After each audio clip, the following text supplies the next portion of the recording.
Hello, everyone. I'm Jim Garrison. I want to welcome you to this session of Humanity Rising as we begin the second of 5 days on the very important domain of the Black male American experience.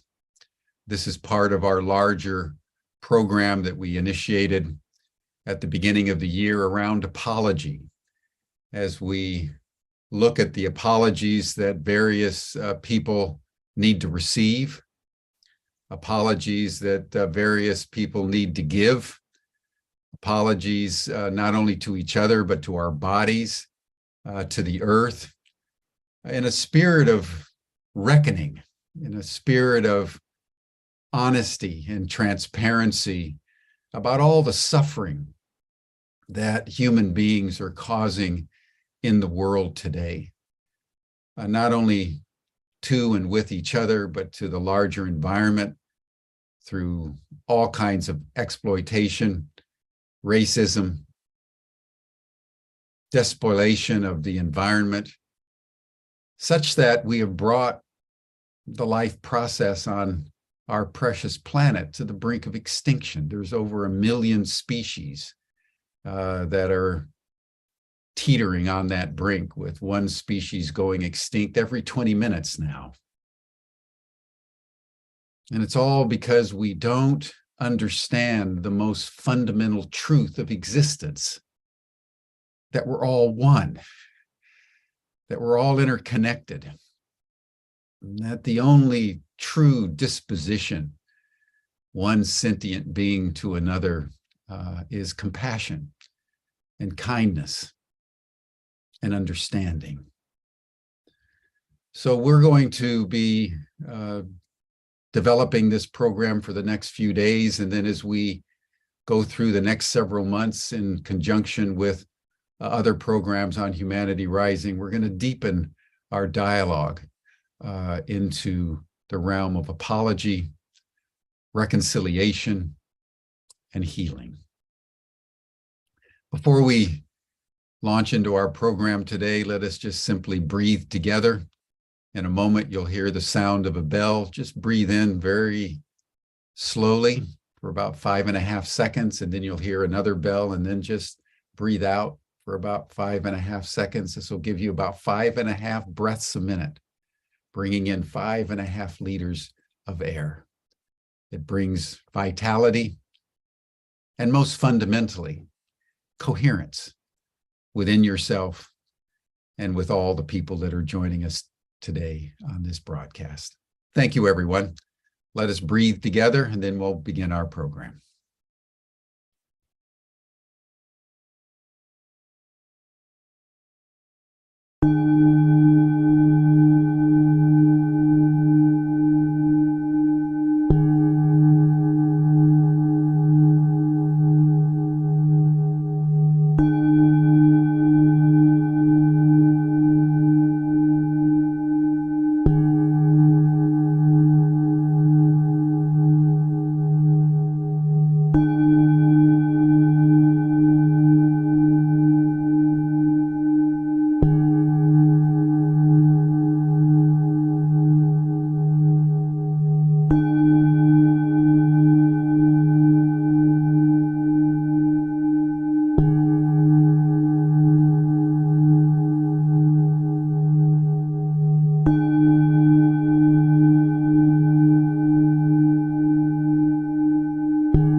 Thank you, everyone.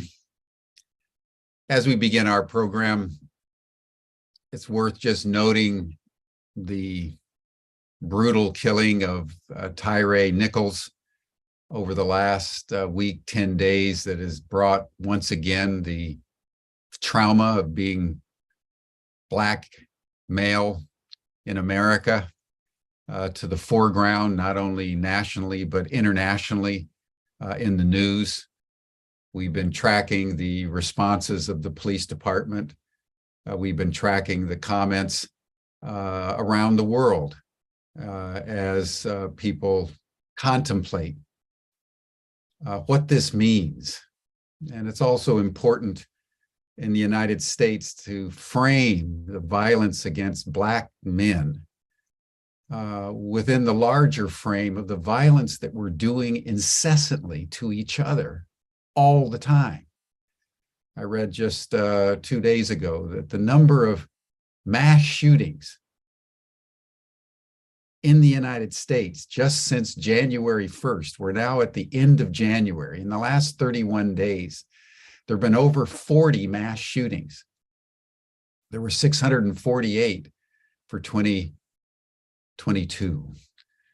So the reason why we're delving into apology and the reason why we're looking and exploring the experience of women at the hands of men, the experience of indigenous people at the hands of colonizers, the experience of the earth at the hands of exploitive capitalism, and this week the Black male experience, is that somehow the human race has got to come to grips with the suffering that we are causing virtually all the time.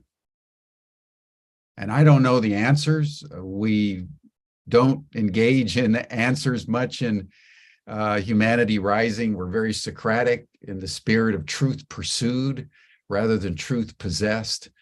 So we offer these programs in the spirit of deep inquiry, knowing that in some way self-awareness is what liberates the mind and the soul. So it's in this spirit that I would like to welcome my good friend and colleague, Cuff Ferguson, who's convened a number of programs on Humanity Rising over the last several years and is convening this 5-day program on the American Black male experience. Cuff, as I mentioned, is a clinical psychologist, took his PhD in clinical psychology at Boston College, has been a tenured professor at the University of Massachusetts in Boston for many, many years, and the president or co-president of the Association of Humanistic Psychology, with many books and articles and other organizations that he's part of and helps to lead. So, Cuff, thank you so much for the thoughtfulness with which you put together this program. Yesterday was just amazing, and look forward to your program today. Thank you so much. Well, thank you, Jim, and thank the platform of Humanity Rising for providing an opportunity to do some sharing and some talking and some conversations so that we can try to see if we can move to another level of consciousness, which is so much needed in the world today. So thank you. I want to start this morning by basically suggesting that what we're engaged in this week and yesterday and today are just a series of conversations. So it's not about just presenting information for the sake of presenting information, but we want to have conversations. And I brought together, and we'll be bringing together throughout the week, Black men that I admire and know of their work in the world and how they're making a difference. And we framed our conversations around shedding the shackles of systemic racism, which is kind of the remnants that exist from colonized minds. And as we look at even what happened with Tyree Nichols, there was a lot of colonized mindsets, as we discussed yesterday, that was at play. These are internalized things, knowingly sometimes and unknowingly, that get manifested in how folks behave. So often, even if regardless of color of skin, you can have a colonized mind. And so we're witnessing some of that today. Now, interesting enough, even though Tyree Nichols is getting notoriety right now, this week, there were also some anniversaries in history, that one of which is pretty well known, and another of which is not so well known. So I want to share these initially with you. But before I do that, I just want to make sure that when we are meet our panelists for today and set the stage for what we want to try to talk about for this particular session. So we have two panelists with us, so we're hoping to have a third, but there was a little glitch. And I just wanted to introduce them. So as we talk about the other two scenarios that I want to bring up, I want to get their reactions to them. The first panelist, and as I do this, could you turn your cameras on? The first panelist is Dr. Jemedar Kamara, who has his PhD from the University of Michigan. He's a former dean at UMass Boston, which is also where I work, and is a former multi-chair of the university's Africana Studies Department. He's a full professor, as I am, but he's with the Africana Studies program on the campus. And he's also the founding director of the Center for African, Caribbean, and Community Development on the campus. In the academy, he previously taught at places like Brandeis University. He served as the director of the William Monroe Trotter House at the University of Michigan. He chaired the African and Afro-American Studies Department while he was at Michigan in Flint. He's I believe he's a two-time Fulbright scholar. And he's done lots of international work, particularly in Senegal, and is an author. So he's done a lot of different things. So welcome, Jemedar. Thank you, Cuff. It's a pleasure being with you today. And the other panelist we have with us is Dr. Thomas Gordon. And Tom is a founder and principal of Taga Consulting, and he has over 35 years of executive, enterprise, and systems consulting experience, primarily focused on leadership and performance paradigms, change strategy, communications and conflict resolution, health and mental health, diversity and cultural competent inclusion, team building, and organizational dynamics. And as a consultant and with his consulting firm, they design and deliver capacity building, collaborative, culturally competent, customized systems effectiveness, seminars, coaching, interventions, and leadership consultation. He's also a licensed psychologist. I'm going to give him a little kudos because he graduated from Harvard with a cum laude rather than O laude. He earned his MA and PhD from the University of Michigan. And he's completed some postdoctoral programs. And Again, he's worked at affiliated with a faculty affiliation of a number of universities, the University of Michigan, Temple University, University of Pennsylvania, Antioch College, Goddard College, the Department of Psychiatry at Thomas Jefferson University, Family Medicine and Medical University of South Carolina. Then he serves on the Health Promotions Council Board of Directors.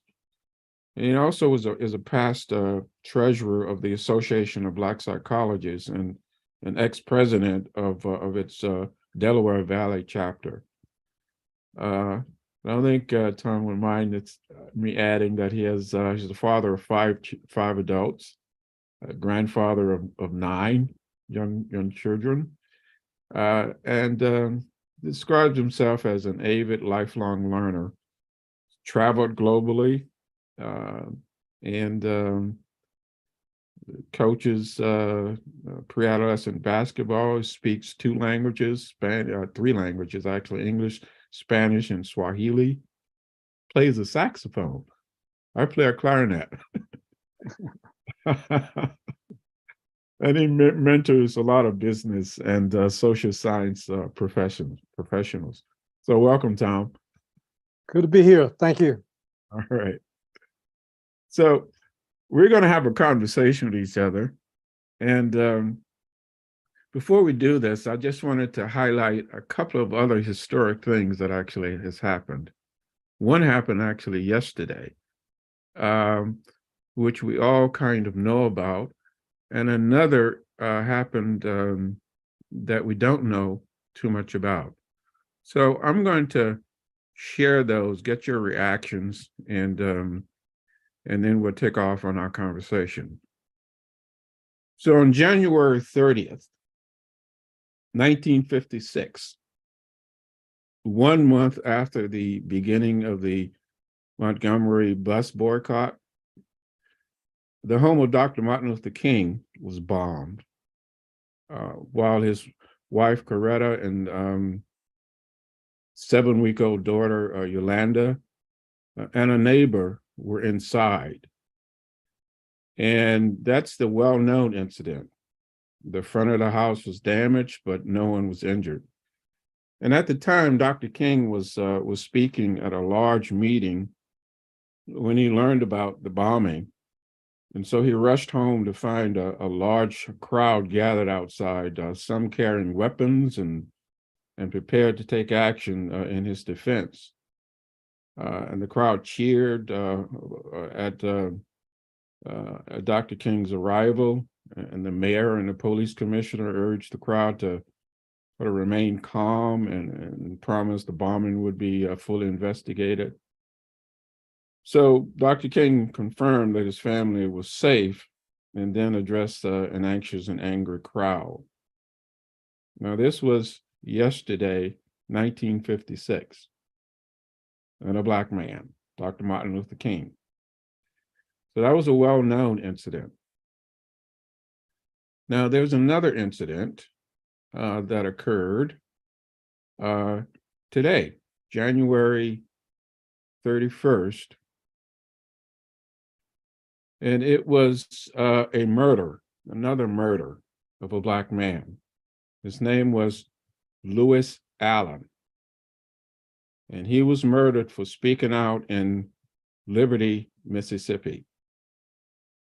So on January 31st, 1964, the night before he was set to move to Milwaukee, Wisconsin, Lewis Allen was ambushed outside his property in Liberty, Mississippi. And he was shot twice in the face with a shotgun, and he died almost instantly. So Mr. Allen was the victim of racially motivated violence in a system where he was offered no protection by the rule of law.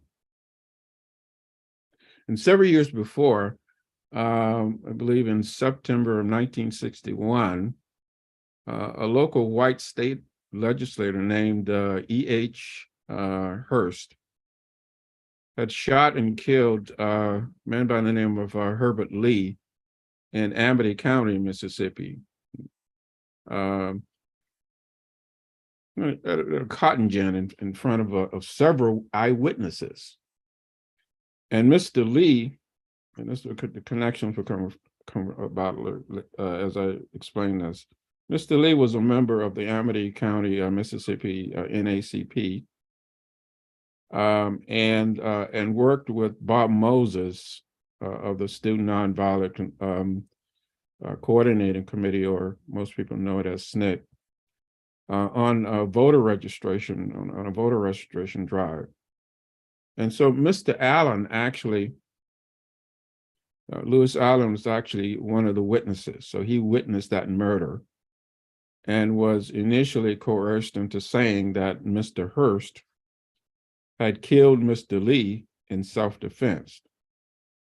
He later recanted that, and he told the FBI that Mr. Hurst had shot Mr. Lee for registering Black voters. So, knowing the considerable risk of violence that came with speaking out against racial violence in Mississippi, Mr. Hurst nevertheless told federal authorities that he would need protection in order to cooperate in their investigation. So the FBI actually refused to provide protection. And so Mr. Allen did not testify against Mr. Hurst. But the news still, as things would happen, the news spread anyway in the local community that Mr. Allen had spoken with the federal investigators. So beginning in 1962, I believe, Mr. Allen then was targeted for harassment and violence.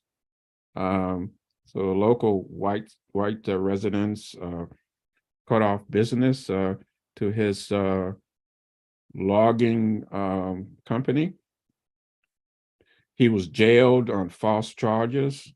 And even on one occasion, this sheriff named Daniel Jones broke Lewis Allen's jaw with a flashlight. And so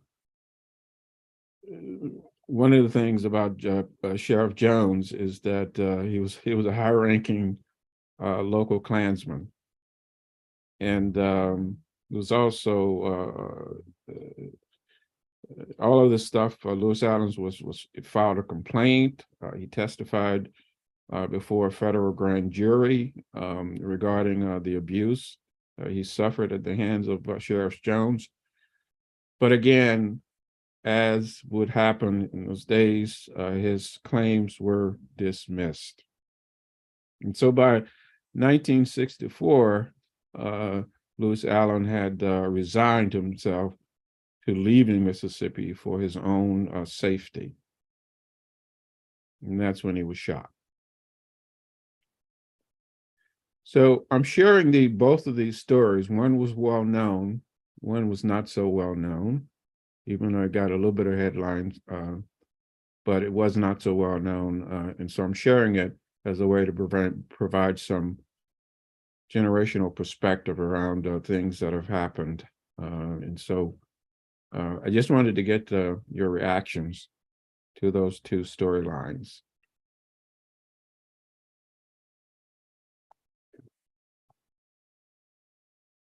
Tom? Want me to start? Yeah. All right, let me start with you mentioned that my practice now is strategic advisory and leadership solutions. And my reaction to the story is twofold. One is the roots of that story. That story appears in a context with a zip code and a certain period in human history, 1956, 1964. And the roots of that are bloody and need to be discussed, because unless you deal with the root problem, you're going to always get branches off of the root. And the branches are going to be bloody as well. So I want to say that because often we are doing programs and initiatives that are helpful, but they're episodic.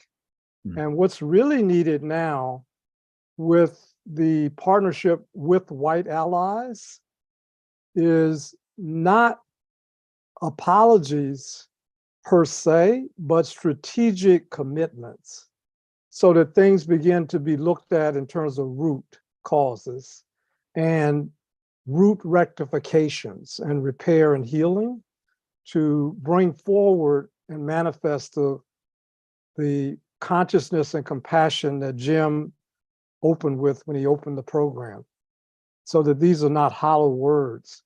But unless a systemic poison is addressed systemically, you're not going to do anything but continue to repeat and recite the tragedies, which in itself will wear down human energy, and people's ability to fight is compromised by vicious cycles in which they are reminded of how powerless they are. So I want to start there. The second thing I want to underscore, because I know it's going to come back up, is Cuff, I appreciate so much you lifting up the humanity of Mr. Allen, and you lifting up the humanity of real people on the planet. Because some of the roots of our problem is that a whole set of human family has been cast as non-human. And the thing about your story, before I turn it all over to our brother, Dr. Kamar, to react to this, the thing about your reciting was that was so beautiful is not only lifting up the humanity, but you point out that when you're talking about Black people in the United States, you're talking about the only sector of the United States population that has been attacked, not just by citizens, because any set of citizens can be stupid, foolish, criminal, any human being is capable of anything that any other human being can do. You're bringing out how Black people have been under attack from the federal government. And there is no group that has been under attack by both a major sector of the white population and let off the hook with no accountability, but the actual attacks have been orchestrated, resourced, and supported by the government. And this goes way before 1956. You can go back to when African Americans, African people, human beings, were trafficked and sold out of the White House. When the US Senate owned transatlantic trafficking slave ships. So now you bring it up to 1956 and a law enforcement officer say, oh, I promise we're going to have a fair investigation. You know, just the hollowness of those words, we need to think about when people use the word apology, because they're often not coming from a place of manifest commitment. So then those words are not just empty, they're actually toxic in that context, because there's such a gap between say and do. But what people don't know is that we need your statement smashes the myth that Black people could actually turn to the federal government for support. See, that's a myth, and it's inconsistently applied, because sometimes we have turned to the federal institutions and they have supported us. Just like sometimes we've turned to white allies and they've supported us. And then other times they let you down, and other times they fade and walk away, and other times they're actively working against you. And what people don't realize is that J. Edgar Hoover, the head of the FBI, at that period of time, had declared that the most dangerous person in America was Martin Luther King, because of his ability to galvanize white, Black, and global allies to a transformative movement, which is a game-changing movement around official apartheid. So if the head of the FBI has said this Martin Luther King is essentially a terrorist, that is the most dangerous terrorist that we have, you've now disqualified him from protection, just like a lot of Black people didn't have protection. And to me, your story just points out how you're literally at federal level signing death warrants for people who are attempting to exercise the right to read, vote, get equal wages, et cetera, participate in the society. And that is needed to be said because literally you have Georgia, Florida, Texas, other people trying to rewrite textbooks that say the transatlantic trafficking of human beings is really a labor movement, and we came here to work. Mm-hmm. You know, so you have this lots of things going on, but I like the way you brought up something that we can forget easily, and you also brought in the bloody roots of citizens killing other human beings and the federal government actively participating in killings, because you remember there was a church bombing at September 15th in 1963 in Birmingham, and the government took decades to prosecute that. And some of the people involved with that were FBI informants, paid informants that they were protecting. So you bring up something very powerful, which we know the pain of other ethnic groups and other groups on the planet.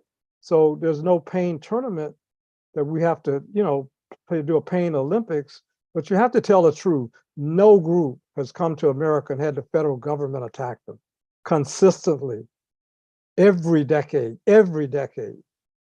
That's a powerful story, Cuff. A great way to start this conversation, because we need to have holistic, systemic responses to this, in which apologists have a place in a protocol at a certain point, but I think they're out of the positioning in the protocol, and they're really bankrupt if you don't have a strategic, comprehensive approach and plan and commitment. They're actually not just neutral, they're actually deadly in terms of creating vicious cycles.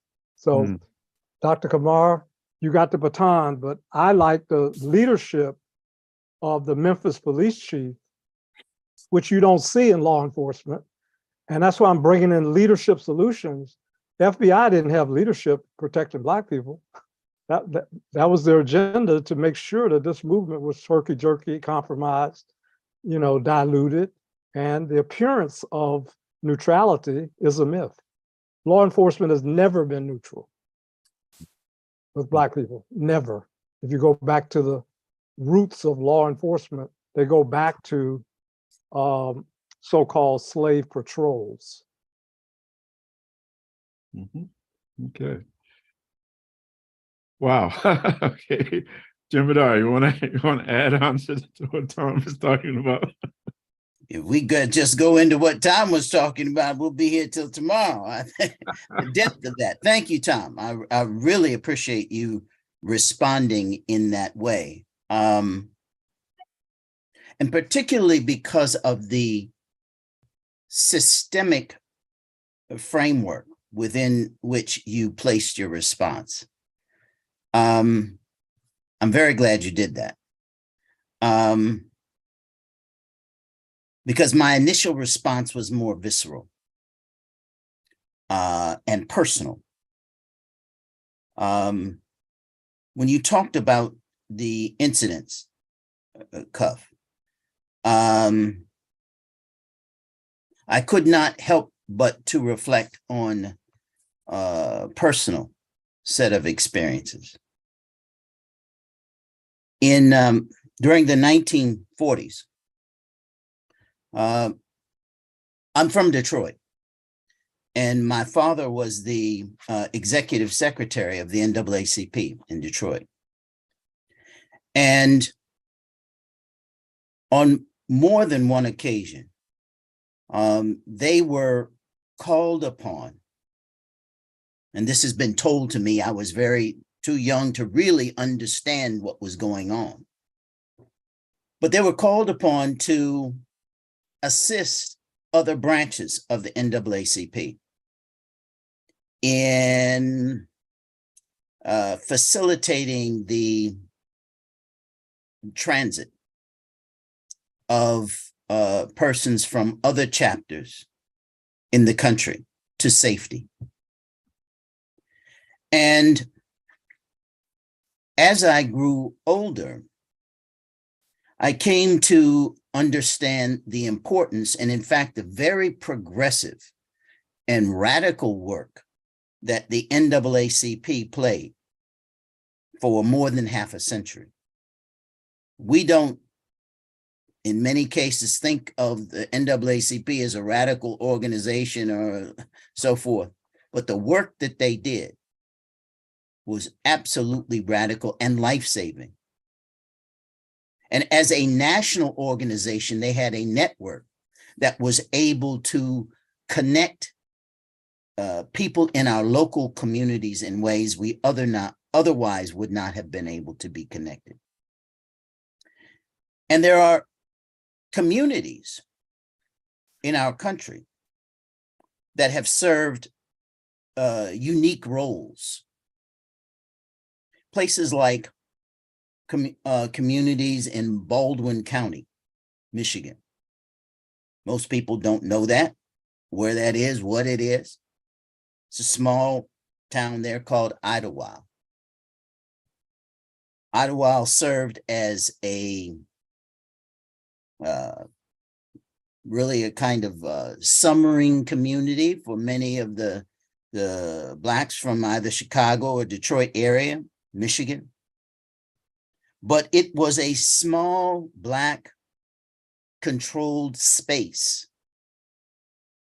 that provided both respite, networking, and safety with Black sheriffs and control for our Black communities. This past weekend, had the opportunity to participate in a conference that was held.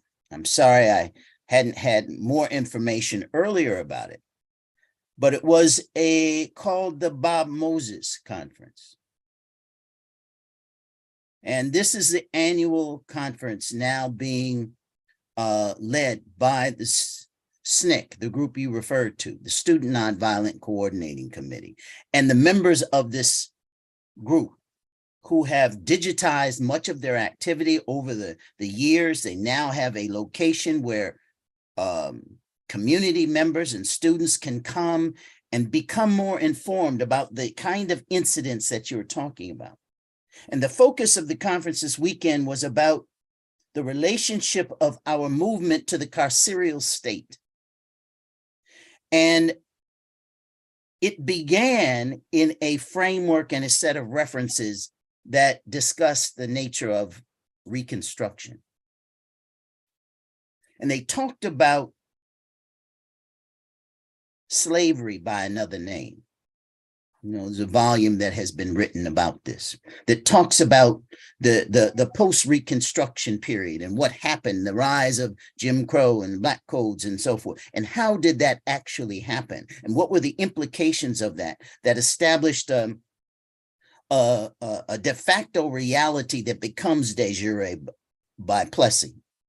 But that de facto reality is what conditioned and framed the life and existence of Blacks. And after Plessy, that de facto reality, in fact, returns in now a de jure form that allowed the existence of a formal apartheid state to exist until the mid-50s and de facto after that.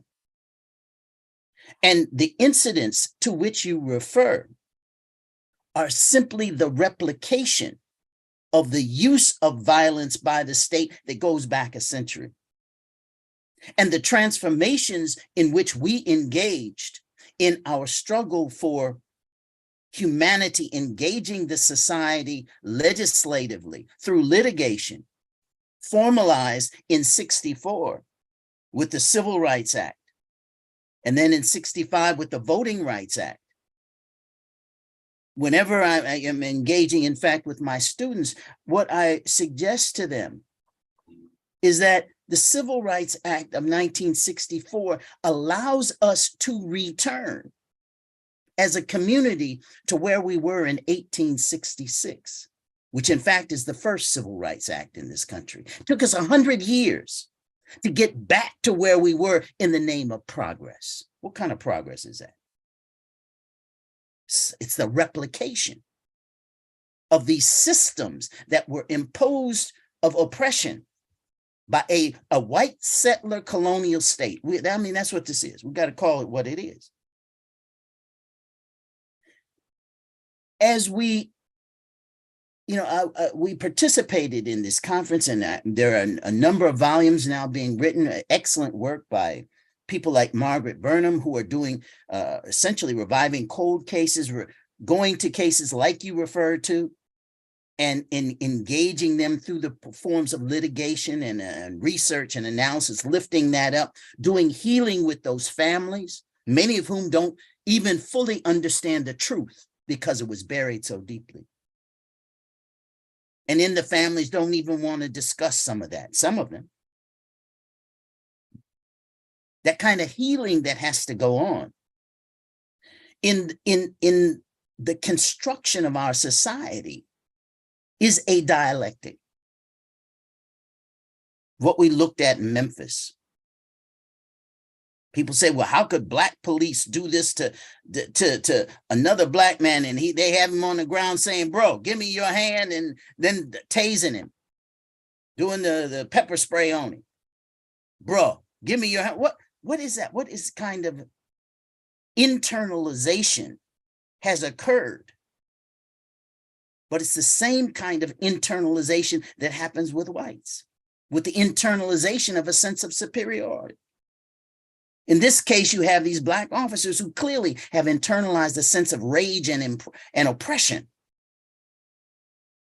They're willing to manifest then on another brother in their community. And the kind of repair, restorative justice that is required in a society like ours that has reached this point and this depth of inhumanity. Jim opened by talking about there's 600 some mass killings. This isn't just individual killing, mass killings in our society. We become immune to this. That's 2 a day. That's the way they hang Black folks from the 1890s. Hundreds each year. You become immune to it. It is deeply embedded, this notion of violence, how violence is used and legitimized by the state. And now the population is just becoming immune. You see a mass killing on TV, you turn the channel. And the depth of that kind of inhumanity we have to seriously deal with. All of us, because we're all impacted. Whether it's through that internalization of that oppression that we feel as those who are oppressed by those structures and systems, or those who internalize the sense of superiority. And in many ways become even unconscious because that sense of superiority becomes the norm. That's normative behavior. And Du Bois, a century ago, told us that our normative behavior, our normative situation in the Black community, clinically, that duality that I feel, that tension in my humanity between my Blackness and my Americanness, that duality. You know, we have all these fancy words. We talk about code switching and so forth. Clinically, if there's two things going on here, isn't there a clinical name? I think Dr. Ferguson said, what they call it, schizophrenia. It's past dissonance. Past dissonance is schizophrenia. That's why I'm glad I have these brothers right here. These doctors with me. That's a sickness. And that is our normative state. And And so when you raise up, and Tom did this idea, though, of repair, and at the core of that, a sense of forgiveness. That's hard. That's hard work. That's very hard work. But it's where we have to go as a society. Yeah, powerful words from both of you.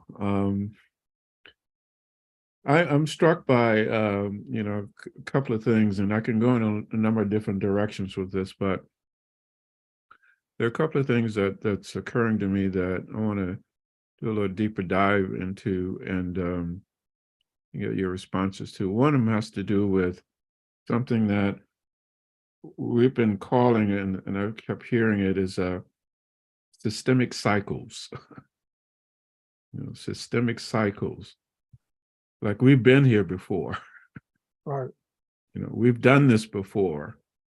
And if you're happen to be in our Black skin, as Black men, we've been there before. It's not a new kind of story.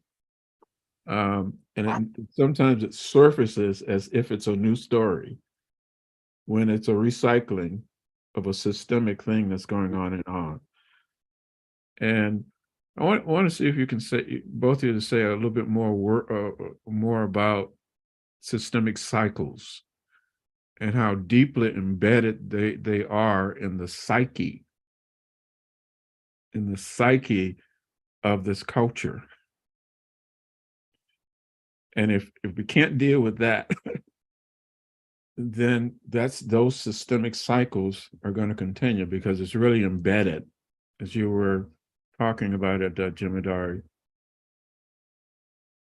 not only in just the systems of cells, but in the very culture.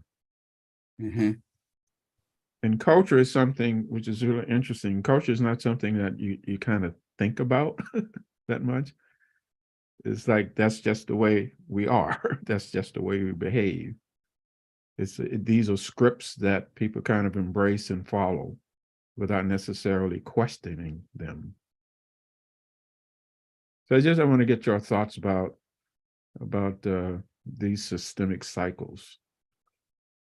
Let me start, and we just keep it rolling. So thank you, Dr. Kumar, for everything you said, and I want to pick up just to underline that we are humanity arising, and as persons, we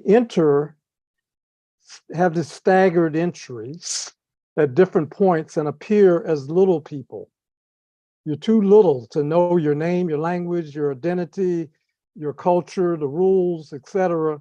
You're arising in your consciousness as a person, but you're embedded in systems that have been structured, resourced, and built, ideologies, symbolic systems, material systems, etc. So you're really being born into, developing throughout, and arising and developing your choices and agency within systemic cycles.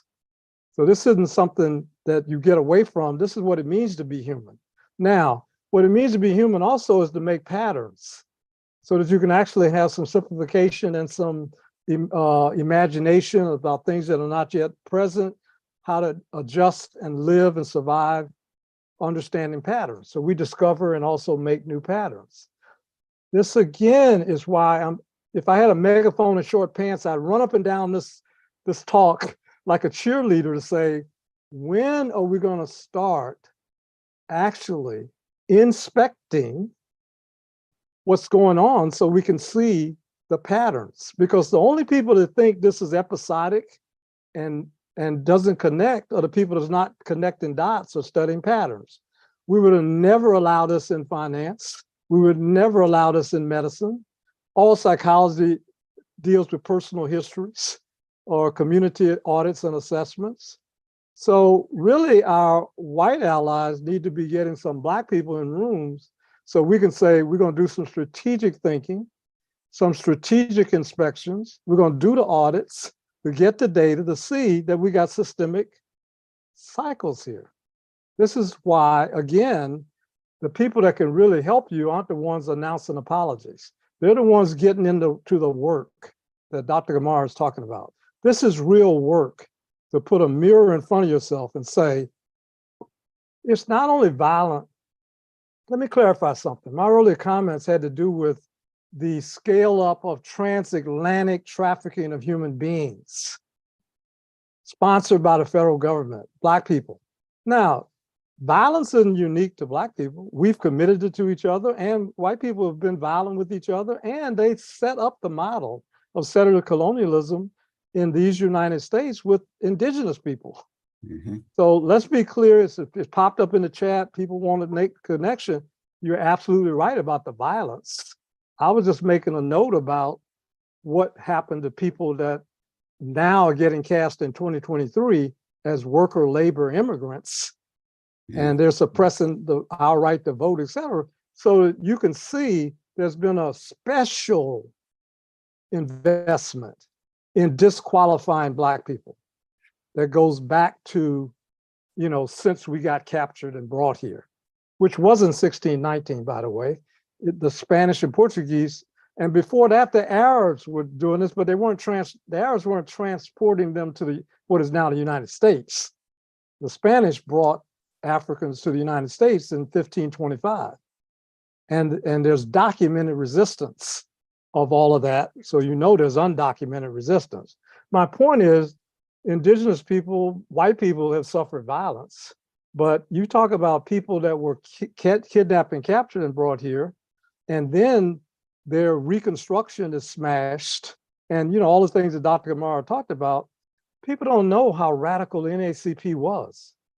They're looking at current leadership and current marketing and imagery of the NAACP because they give awards for Hollywood movies as image awards. But the NAACP was outlawed in the southern states because they were so radical. And I like when people are willing to approach things in terms of systemic cycles, because then we can see where they became vicious cycles, where Black people started taking on responsibility for their own demise. And we started putting shackles on ourselves, which is what the systemic cycle calls for. It's not efficient to always control people by guns. You have to get them to control themselves. So NAACP has evolved like viruses evolve and racism evolves and everything evolves. But it strikes me that we need to have some virtuous cycles by disrupting some vicious systemic cycles. And to think about it that way means, is my apology disrupting a vicious cycle? Or is it a gesture, and therefore a potentially performative gesture, where it serves a cosmetic purpose as opposed to a disruptive gesture? And I'm gonna go personal like Dr. Kamara. I'm gonna go personal. I'm taking you now back to Columbia, South Carolina. And I'm taking you back to the 50s. And my dad's a Baptist preacher, like King, Baptist preacher, like Benjamin Mays, Baptist preacher.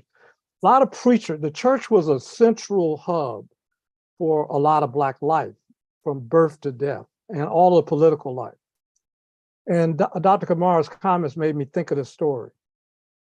I'm shooting hoops next door because we're living in the church parsonage, which, is not our house. And in a Baptist tradition, you can be fired any business meeting, any Sunday, so there's no tenure, a lot of insecurity. All right, so I'm shooting hoops in the yard next door to the church, and I look up and cars start pulling up to my father's church. He's hosting a meeting. And I look, and Martin Luther King gets out of a car with Reverend Abernathy and Andrew Young. Thurgood Marshall gets out of another car. And the president of the NAACP, Cuff, you may remember this name, Dr. James Hinton. Oh, yes, Who yes. pastored a Baptist church, president of the NAACP. These guys are taking a fundamental faith system and they're looking at practical realities of Black survival, which they've been doing for centuries, and now they're the current leaders. They go into the church And they go from morning to night in a meeting with not only out of town Black people like Marshall and other people, but inside of Columbia, Black people, and white people started coming into the church. I'm a child. I don't know who these people are, but I'm saying this is unusual. Have this many white people in a Black church. And at sundown, my dad comes out of that meeting, and I saw tears in his eyes. And around the dinner table, he's literally tearing up and crying for many reasons. And one of the reasons that came out is at that meeting, they invited white clergy, white politicians from the city government, and white business leaders and financial leaders. And King called for that meeting along with Thurgood Marshall. And he said, look, we don't have to have civil unrest if we can have an understanding. We need to break and disrupt normality because it's inhumane and racist. And you, the business people, ought to be interested in another model of being profitable. You, the church people, are hypocrites if you say you're practicing a faith system and you're just lynching people and blah, blah, blah. I said, Daddy, why are you crying? He said, it's emotional because we don't have strategic meetings with white allies like this to disrupt normality. We came out of the meeting agreeing that we would not have the violence in Columbia that other cities faced because we struck a deal. And the deal came out of the white business leaders saying, we are the ones that pay and control the bullies, the bad guys that end up bombing churches, shooting Lewis Allen. We're the ones that control these people. So they spent 8 hours in a church meeting having real talk and doing real work. And nobody was apologizing for what they were doing, but this is murder that they're confessing to. But they're saying if we're going to go forward, we're going to have to do it differently. And we're willing to not sacrifice children in Columbia, South Carolina. Now, it didn't work in other cities because some of the same conversations that Thurgood wanted to have. And Daddy said clearly Thurgood was the strategist in the room and he was a power center. And I said, well, did you agree with him? He said, I agree with everything he said except one point. He said, if the Columbia white people that were potential allies had chosen to be comfortable, handed off a phony apology, we would have had nonviolent protests in Columbia, just like in Selma and other places, but they didn't. He said, he called their bluff. They got more honest and they decided to cooperate as a coalition. He said, the only disagreement, Thurgood and all of them decided that we will put young children on the front line and they'll be the ones killed. They'll be the ones fire hosed, and that will mobilize global support. This is a strategy. And my dad said, well, emotionally, that's why I'm crying, because it's cold-blooded strategy. He's right, but I don't think as adults we should be sacrificing our children in order to advance civil rights, which are due us anyway. This is Dr. Kamar's point. You take 100 years of people dying without white allies, that we actually sped it up in Columbia, and Columbia actually made a transition because we got white allies willing to not hide behind terror, not give cosmetic apologies, and get in there and do the work. And Daddy said, the only thing I lost today was I don't want children on the front line being bitten by dogs in 63 in Birmingham, et cetera. But they agreed that's going to be part of the leverage. Black people get killed like Lewis Allen. We're going to make it a big deal because murder, though it's wrong, Tyree Nichols, somebody's got to be mobilized. And if it's our death that takes it, we'll do it, even our children. Well, a cop killed Tamir Rice in Ohio in 2 seconds. Even though the 911 call says a child in a park playing with a gun, it looks like a toy. The culture allows them to get away with murder. Dr. Kamara is saying, hey, this isn't 2023, folks. This isn't episodic. This has vicious systemic cycle roots. When are we going to get white people willing to inspect the violence in the country that started with indigenous people, continued with indentured white people, and continued and split off to become more vicious with indentured Black people, and now with transatlantic trafficking of human beings? They weren't slaves they transmitted, they were human beings. That's right. They had to torture them to make them into something called slaves. So when are we going to start thinking systemically? Now, it's violent to have an all-white board in your university. It's violent. Doesn't kill you as fast as a gun. It's violent not to inspect your faculty and say, we got to have racial diversity. Why? Because we got talented Black people that have been shut out of the system of participation. You don't have Black people on your leadership team, your board, your leadership team, your faculty, your staff, your student body, and you're not inspecting this. And I'm going to say inspecting it for Black participation, because it doesn't get covered by saying, I hired somebody from India, though we know it's settler colonialism that also conquered India, because there are 24 countries that still drive on the left side of the road. They don't know why they're driving on the left side of the road.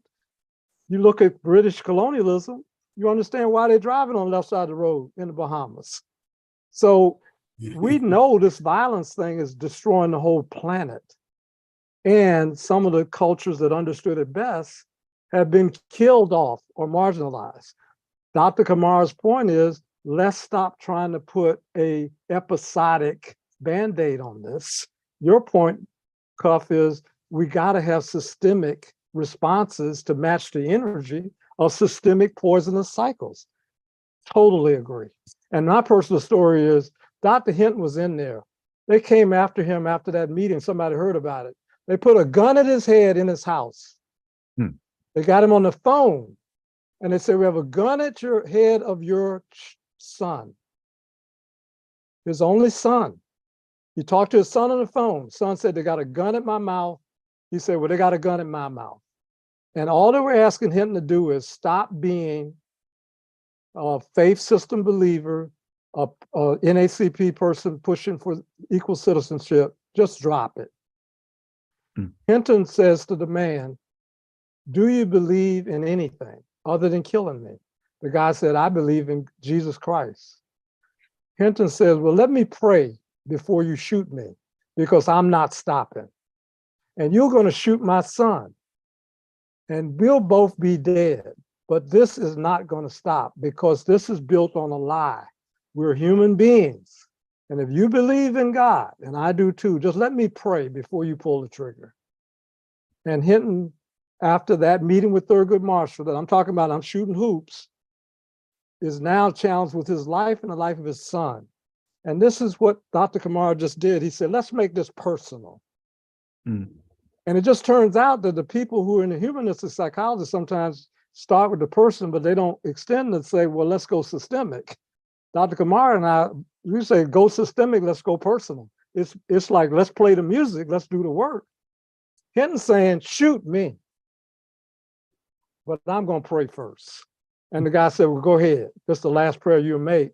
And at the end of the prayer, Dr. Hinton reports that the guy put the gun down, uncocked the trigger, and begged him, please pray for me. And for all of us, that we come back to the sense that Jim Garrison talked about in the opening, that we're destroying all life on the planet. This is why this is savage, systemic cycles. We got to turn this to sacred, virtuous cycles. Can't be done by cosmetic, episodic thinking. Kamar, you got the mic. Powerful, man. Powerful. Absolutely powerful.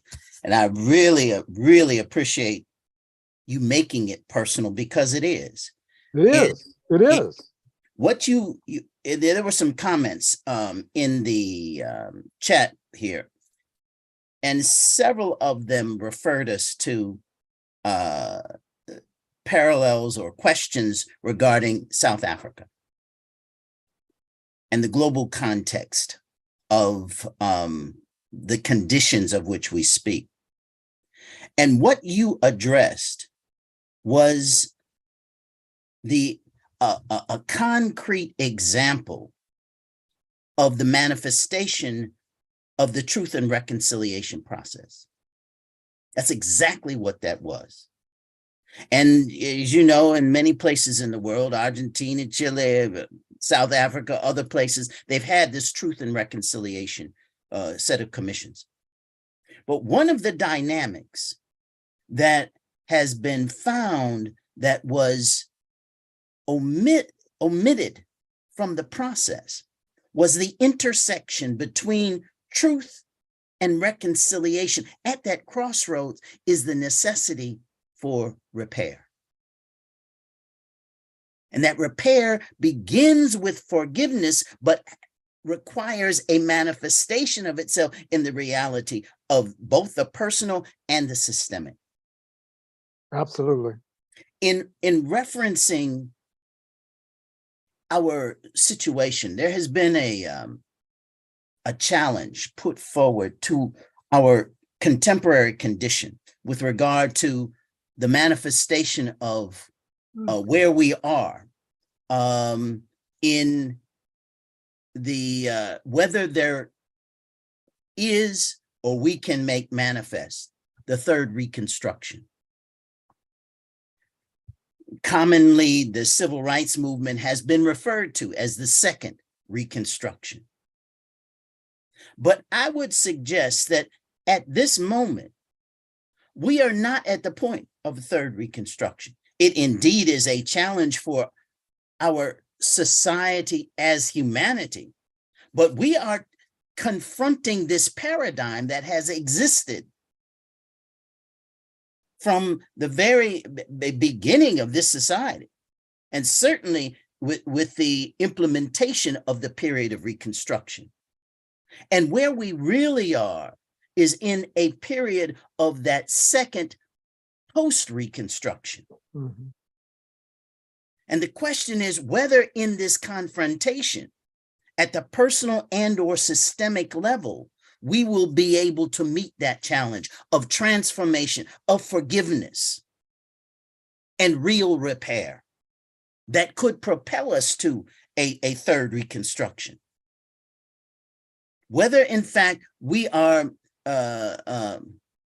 able to confront that paradigm that confronts us. There was another question about this idea of Ubuntu.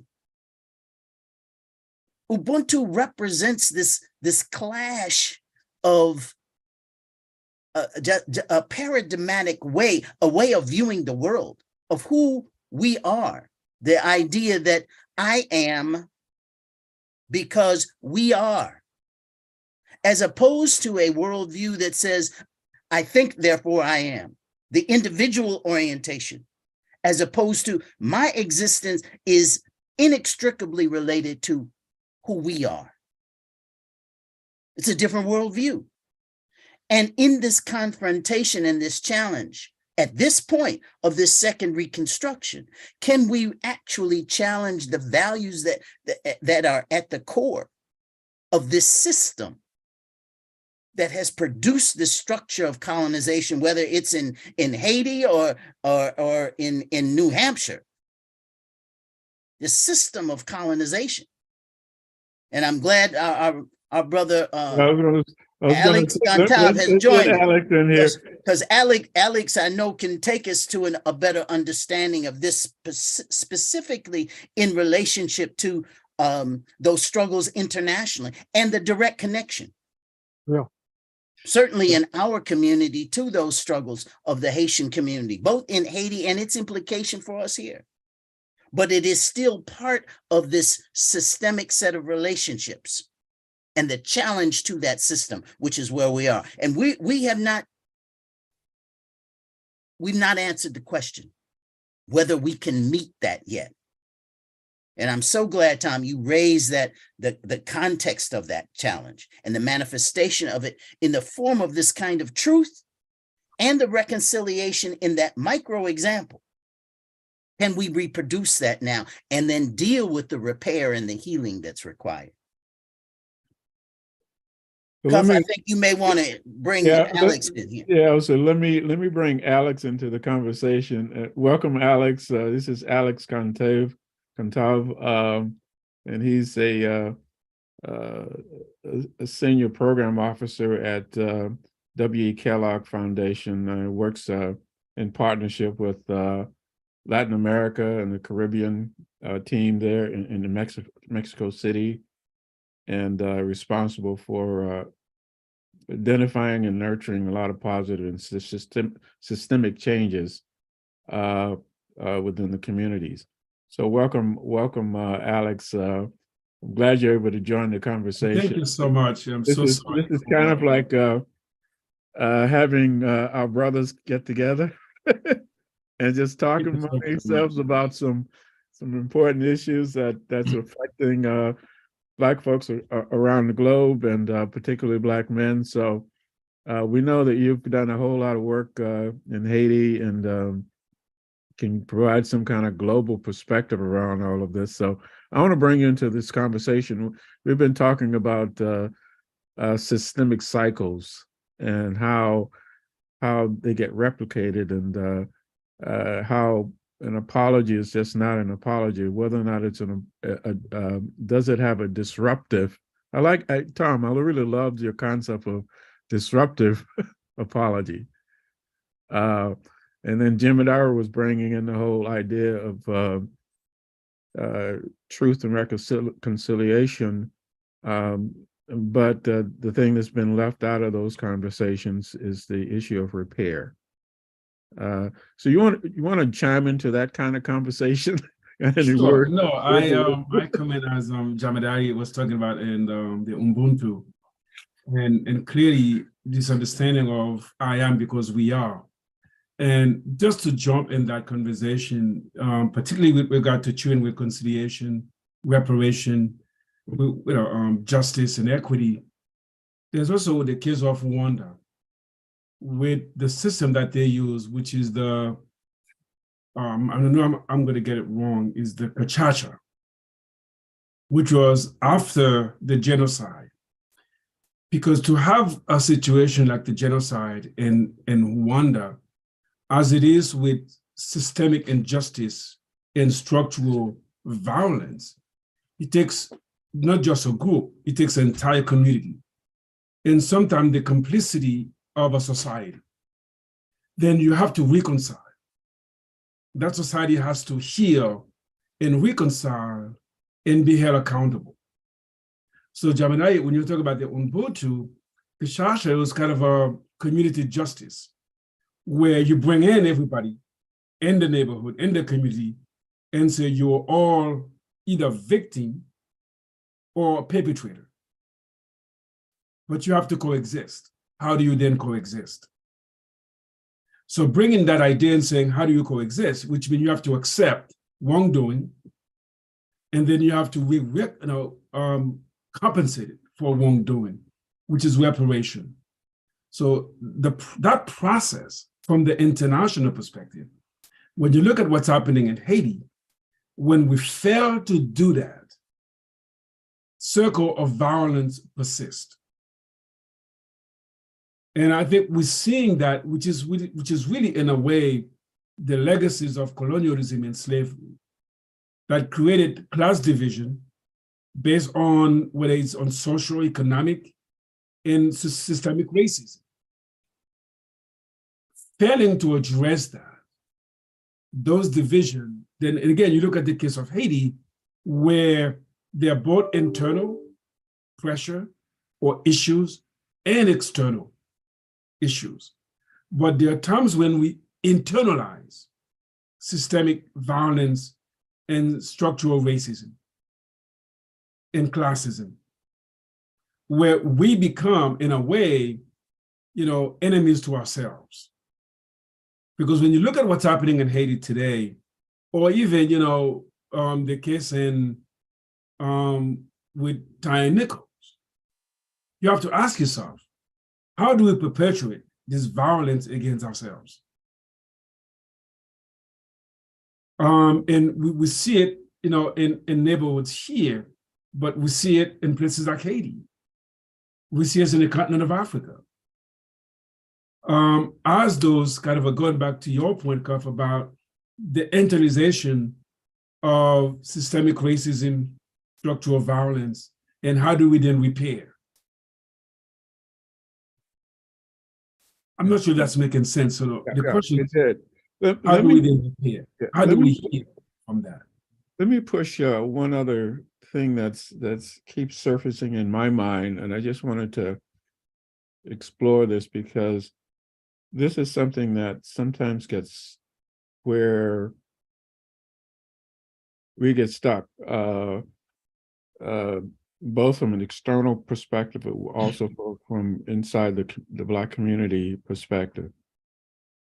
And I'm sure that you all know about Bill Cross's work, and I'm just going to reference him just a little bit. Bill Cross, for those who are in the audience, talked about a way that, and we started our conversation yesterday about self-identification and self-determination. Bill Cross's work was about how to discovering that Black referent and the humanity and getting into the humanity out of that experience. But what it also references, and I'm going to broaden it to talk about what he calls the pre-encounter stage. That's before you actually encounter. And I'm going to cast it in the context of internalized colonial thinking and behavior.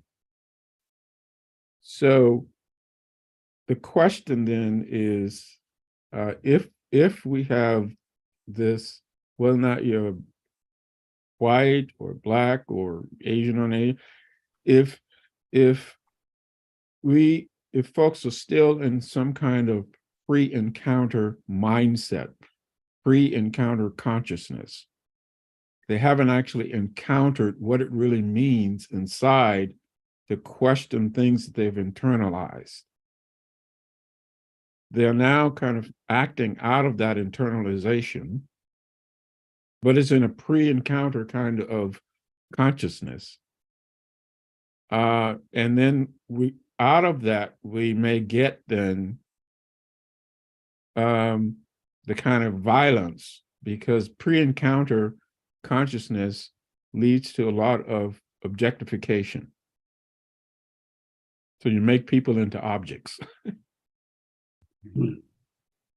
And when you make folks into objects, that dehumanizing process doesn't allow you to see the true humanity that's in front of you. And all of that's about pre-encounter. Now, Bill didn't go into all of those kinds of details, but that's what he was implying. That until you encounter the stuff that you've internalized, you're stuck. And it's in that stuckness that a lot of the acting out that we see, both from an external point of view outside of the community onto the Black community, as well as internal to the Black community. I just want to get your responses to that. Well, here's a quick one. I know Bill personally and professionally, as some of you on the call know, and I've said this to him and in other spaces.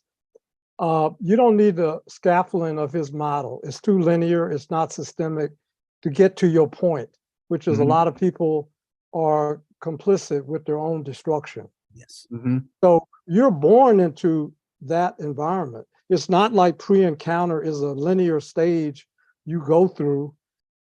People are still more like sheep because leaders have convinced them that they need to pay attention to the wolf, even though the shepherd is going to be eating the sheep.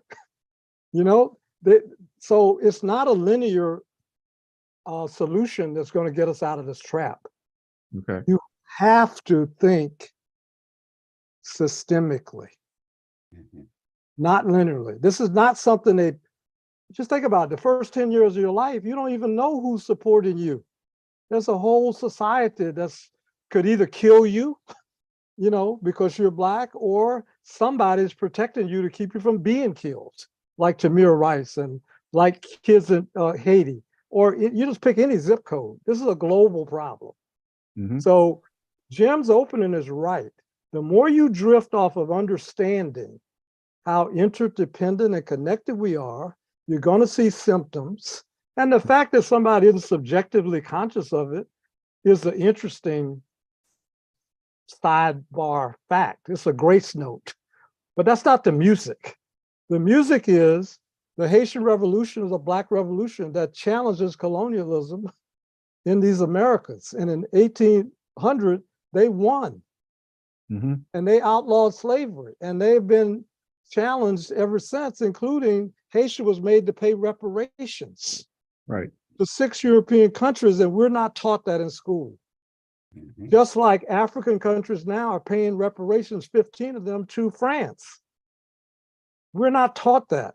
Now, some of our white allies know this, and some Black people know this. And a pre-encounter subjective state isn't going to get us out of this. We got to think about this. This is power. People are and frankly, US presidents and businesses have tried to keep their foot on Haiti ever since that revolution, right on up to today. I am fortunate.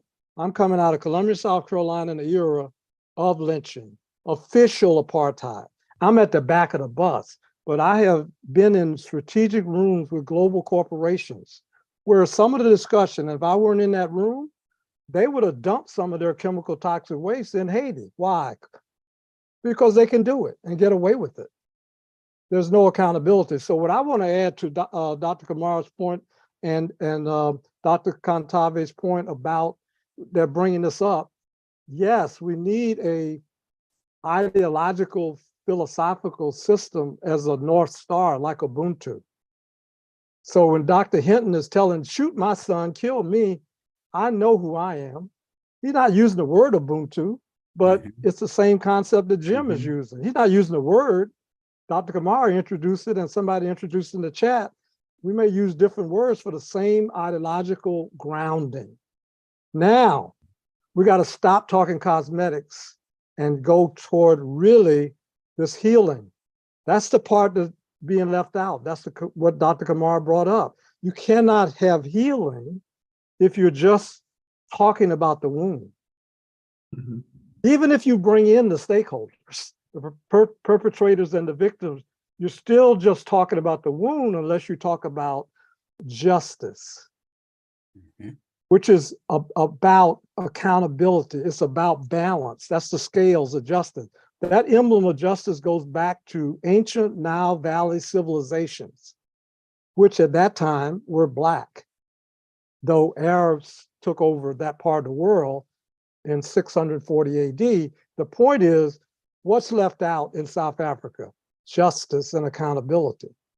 Only one person institutionally went to prison in South Africa after all of that discussion called let's talk and reconcile. You cannot have healing if you're not willing to have mutual respect, understanding, and accountability to each other, which is again why I don't like apologies out of sequence and a protocol. If a computer password is Freddy265, you can't put 562 Freddy 5. You can't mix up the protocol and have the computer work for you. So you really have to think about this. Post-Reconstruction, Dr. Kamara's point, after the Civil War, what do you have? You only have one person from the Confederate side, one person, just like in South Africa later on, one person goes to prison. Robert E. Lee, Jefferson, you have a whole group of people that could be hung. You have Johnson, who's a slave holder, becoming the president when his friend Booth kills Lincoln. You have a whole system set up and there's no justice, because how could one Confederate soldier go to prison? That makes no sense. And one person in South Africa go to prison.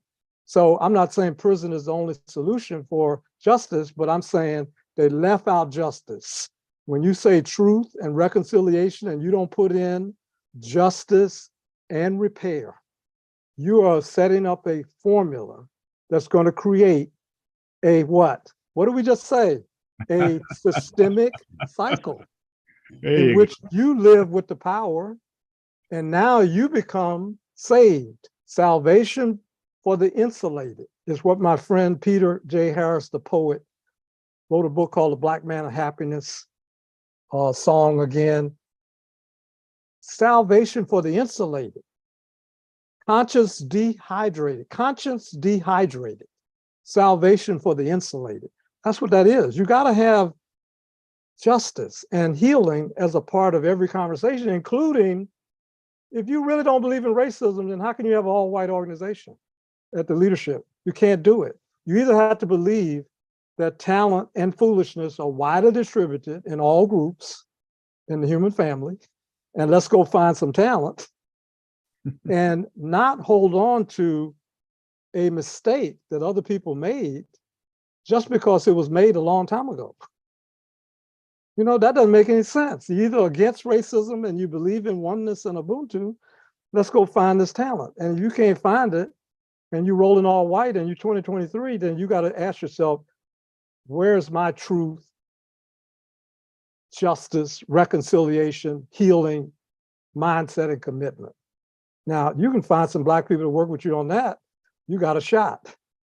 Anything else, we're dancing around the chairs on the Titanic while mass murder goes up by random citizens. But think about the carbon emissions of militaries.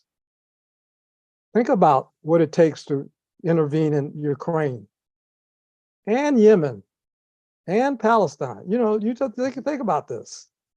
Let me make it personal and then I'll shut up. I'm at the back of the bus. I'm a kid. I'm 8 years old. I negotiate a shackle off of children of my era, but they were meant to be seen and not heard. And they would use corporal punishment. I didn't even know about Thurgood Marshall. I'm 8 years old and I said, this is an archaic practice. You should not be beating children. Your job is development of children to solve problems that haven't even appeared yet. Stop beating me.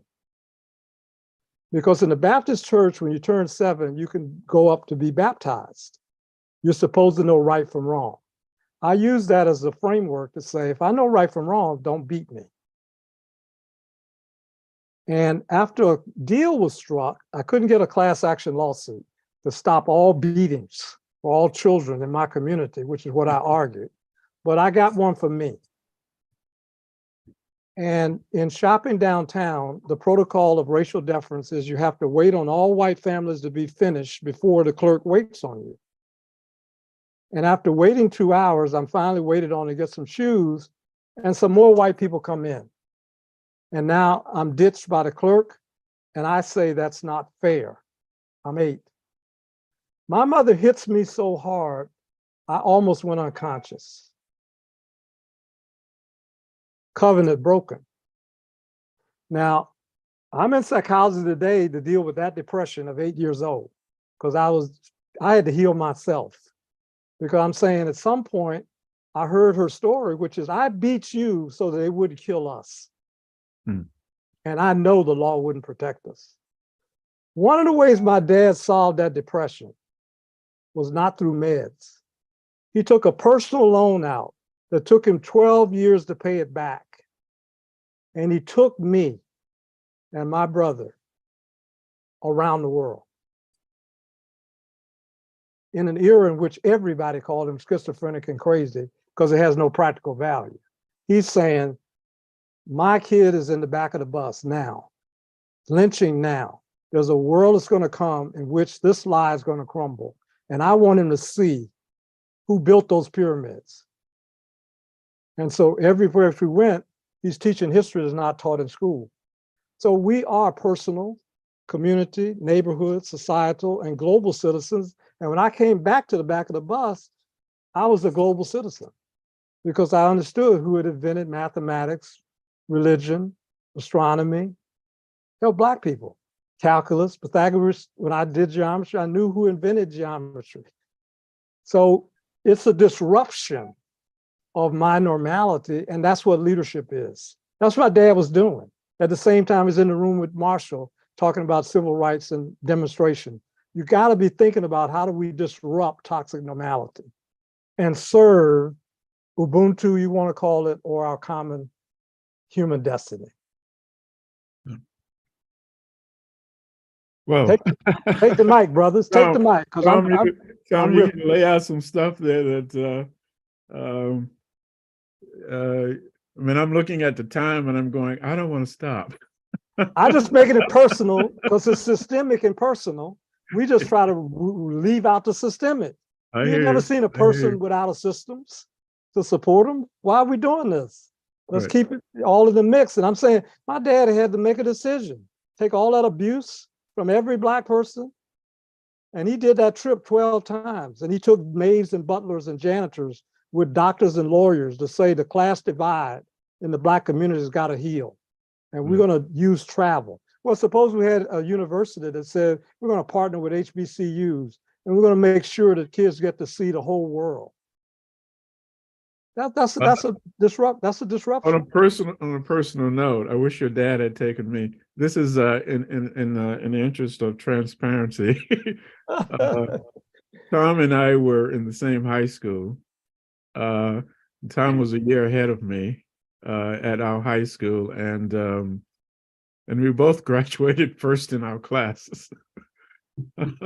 So our history in Columbia, South Carolina, goes way back, and I was also one of those folks sitting on the back of the bus and going through the same kind of experience that Tom was going through when he went downtown.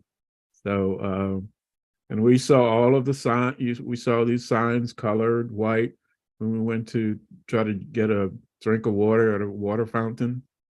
I don't know if you know this, Tom. My brother Dan, was in your class.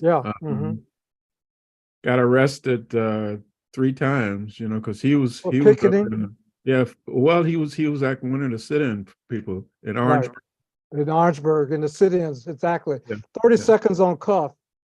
Cuff mentioned in the intro that I got to go to Harvard University.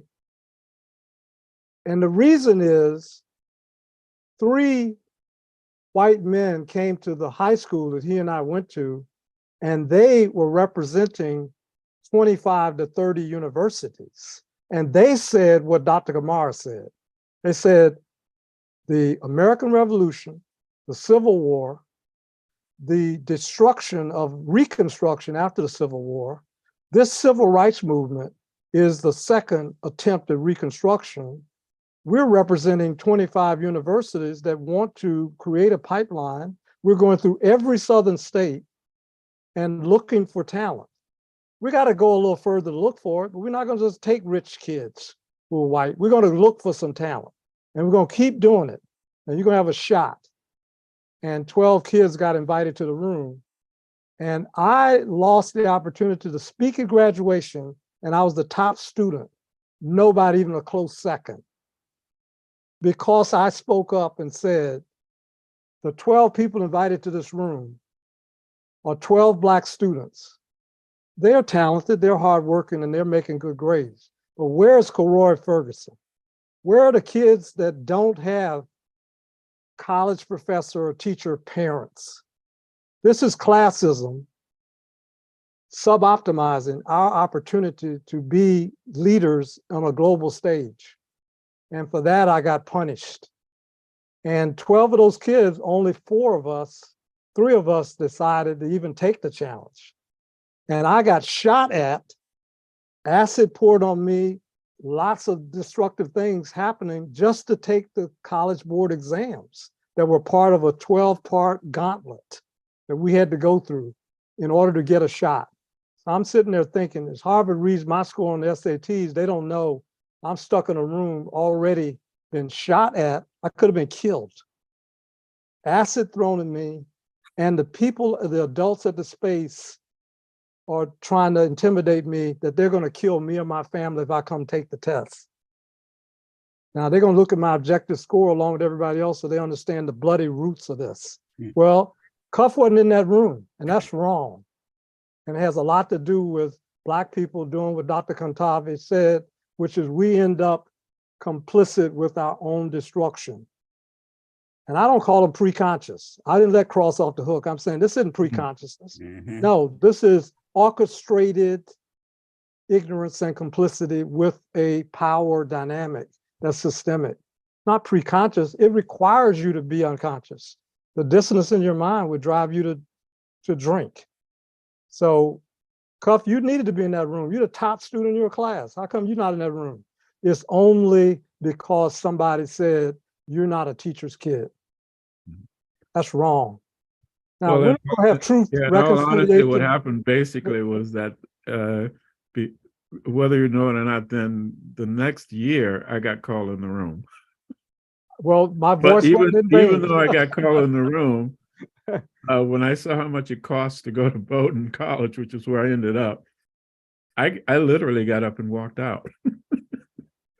And then it was only because my guidance counselor called me in later and said, this guy looked at your records and they really want you, that I decided to say, okay. So your protest actually, I think, made a difference. Well, good. You be strong and well. I'm glad, because I was fighting for you and a whole bunch of people. Dr. Kamar and Dr. Kantavi, I failed on political activism. I tried to get a nonviolent boycott in my school, and I learned something. You cannot rally people around abstractions like Ubuntu. You know, you need something else other than that. Yeah. You get people to actually rally. The people that are leaders in higher consciousness can understand these abstractions, but if you're going to work with the NACP or any group now on health, housing, pollution, learn from my mistake. I was righteously right, but politically naive. And I got sent to Siberia, and they brought in the next person up to say, go give a tapioca pudding talk and let's hush this thing up. But it's interdependent. Classism, racism, sexism, it's all interdependent. And I turn it back to you. I've said enough. Thank you for indulging me. Namaste, namaste. All right. Well, we're kind of like running against some time here, but I just wanted to bring Jim back in, and then we'll get some final words from each of you, so that we can put a little bit of closure to our conversation. So, Jim, you want to join us?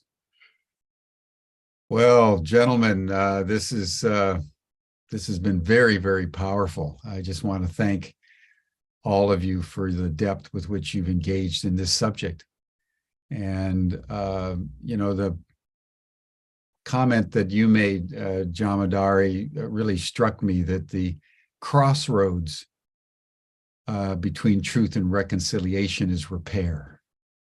And that's the point you were just making, Tom, that without justice, without reparations, truth and reconciliation remain superficial and are easily engaged in because they don't require the action that any abstraction needs to become real. And so I just want to acknowledge that. And I know we're pressed for time, but I just would love to hear from each of you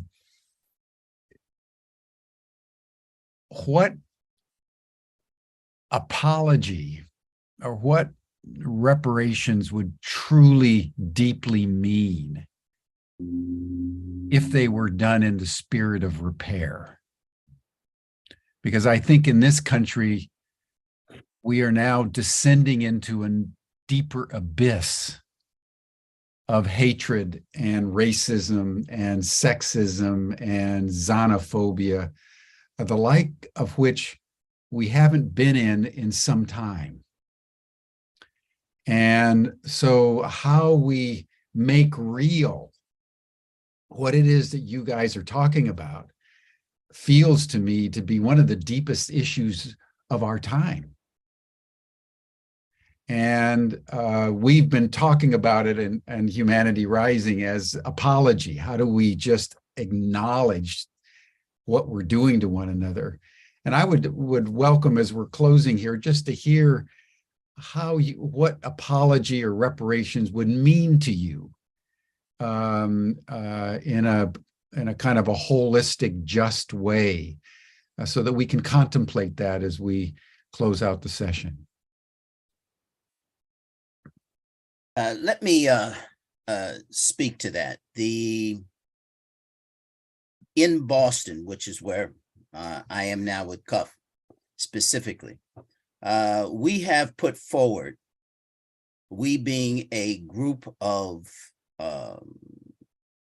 both folks who are active in the community, in organizations, and in institutions, a challenge to the city council to establish initially it was a commission. They have unanimously approved the establishment of a task force to address the question of repair, structural repair, restorative justice, and reparations.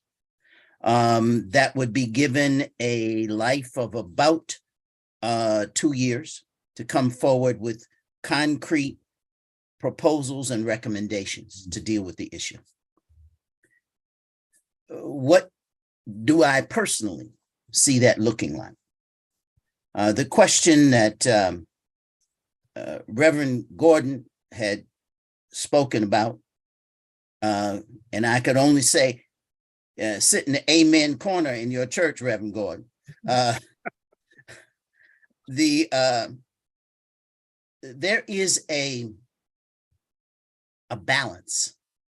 And I love your analogy in terms of the image of structures of justice that has to be struck if we are to really deal with the question of healing, the challenge of healing. And that balance is between, one, the focus, that is the who, that is the how, that is the what of repair.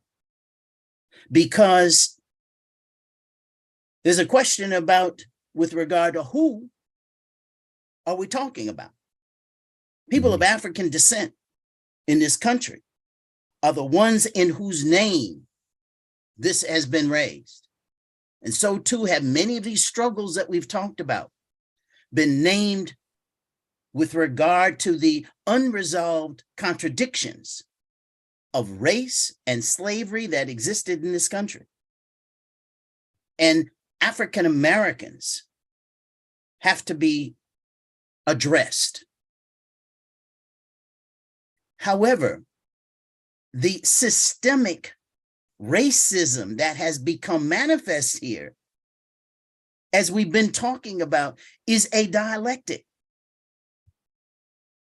And we see that manifest not only in those who are the oppressed, but those who are the oppressors will never be free themselves or liberated without the liberation of the oppressed. And so too, it is dialectic.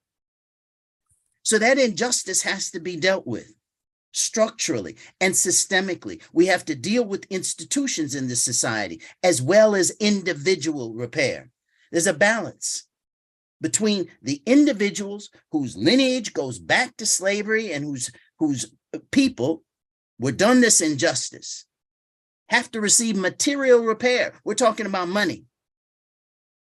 But so too do the systems and the institutions have to be transformed.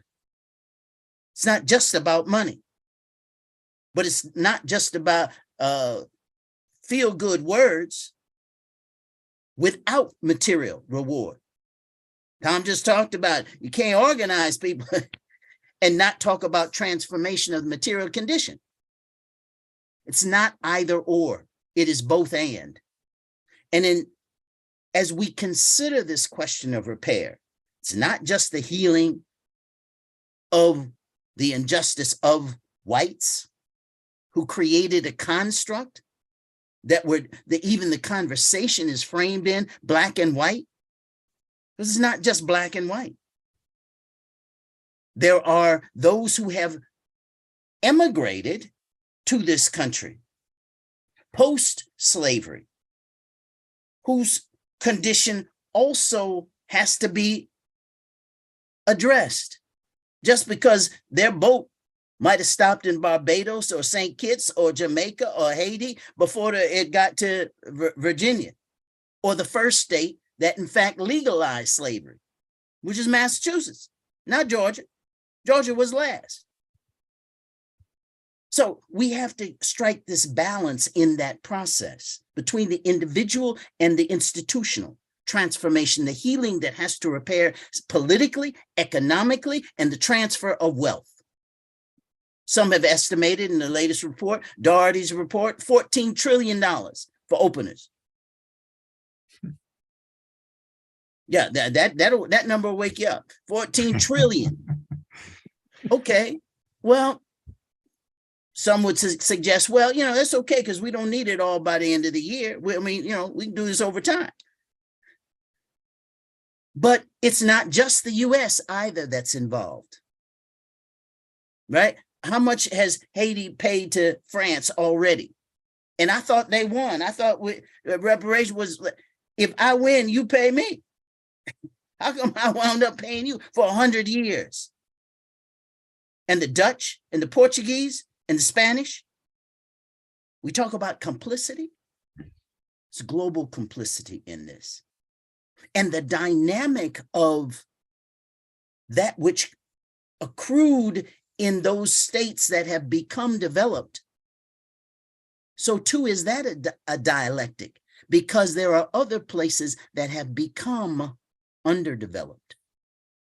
And unless we believe in the biological inferiority of people of African descent, why would 3/4 of those states that on the Human Development Index, who are at the bottom of the scale, be either in Africa or led by people of African descent globally? Unless you believe there's biological inferiority, there has to be another systemic rationale for that systematic underdevelopment of those places. So this balance has to be struck. And here, in a small case in the city of Boston, where the wealth gap between the mean income of white households, as done by the Federal Reserve study, which is $247,000, and the mean income of Black households, which is $8, has to be dealt with. Roughly $9 billion difference, even to equalize that, with a municipal budget of what, $3.5 billion? How do you address that? Well, it is material, yes. It is economic, but it is also systemic, structural, individual, psychological. There's a balance, and it's complicated. It's not easy. And it's going to take a collective effort to really address this and move it forward. Thank you. Thank you. Thank you so much, Jamadari. Not much to ask, or not much to add to what Jamadari already said. A few things. I think it's important to address the root causes of inequity in our communities that are particularly based and grounded in structural racism and violence against people of color and against Black people. If you look at where we are today, I think there has to be not just an apology, there has to be investment in institutions that can then help to address issues of inequity. Education. We need better school for our children. And those are things we can do right away. When you look at that, again, just like Kaf and Jamadari, I'm also in Boston, which is the education capital of the world. But at the same time, when you look at the educational outcomes for Black children and children of color, way behind where they need to be. So there has to be investment in education, economic development, and redistribution of wealth. Apologies are not enough. There has to be this kind of reinvestment in these institutions that serves our communities, where in fact, we can then help to address the root causes of inequity. To me, I think that's the key. unless we do that, and it's really looking at education system. I was born in Haiti, migrated to the US when I was 14 years old, lived in New York City, grew up in Brooklyn, went to high school in Brooklyn, and then college and universities in New York and Massachusetts. It's difficult to see how have we advanced with regard to education of Black children. In the perpetual cycle of poverty in our communities. That has to end. And those are things that we can do. We have the resources, the ability to do these things, but I'm not sure if we have the will and the commitment to do them. We got to change our education system. We know that. Then we have to reinvest in those systems and institutions that can really systemically address systemic inequities. And those are things we can do right away. Mhm. Thank you. Nothing, yeah, let me take the mic, and Jim, nothing is more important than you as a leader and president of Ubiquity to ask the question that you asked, because our point of power is to actually define the life supreme or the desired life that we want. And we want a return from this drift off of an understanding of oneness. Whether we call it Ubuntu or something else, you're asking as a member of this program and president of a university, the disruptive question. Let's define what we want, not just describe our shackles. Mhm. Brother Jamar, Dr. Kamara just said something that is a part of an answer that we got to keep. Like, we don't get tattoos, you got to keep this in your mind. The world of Ubuntu requires that we do both and thinking. You can never split off this individual versus the institution, or it's just this moment and the gesture that came out of my mouth is going to erase all of our embeddedness in human history. You go back 12 relatives and you got 5,000 people that influenced one person. So Dr. Kamara is saying you must go back to the meaning of interconnectedness and oneness, which is we're one. So there's no such thing as an individual as is currently understood as pull yourself up by your bootstrap kind of mentality. That's a propaganda because they stole the bootstraps. So he's saying both and.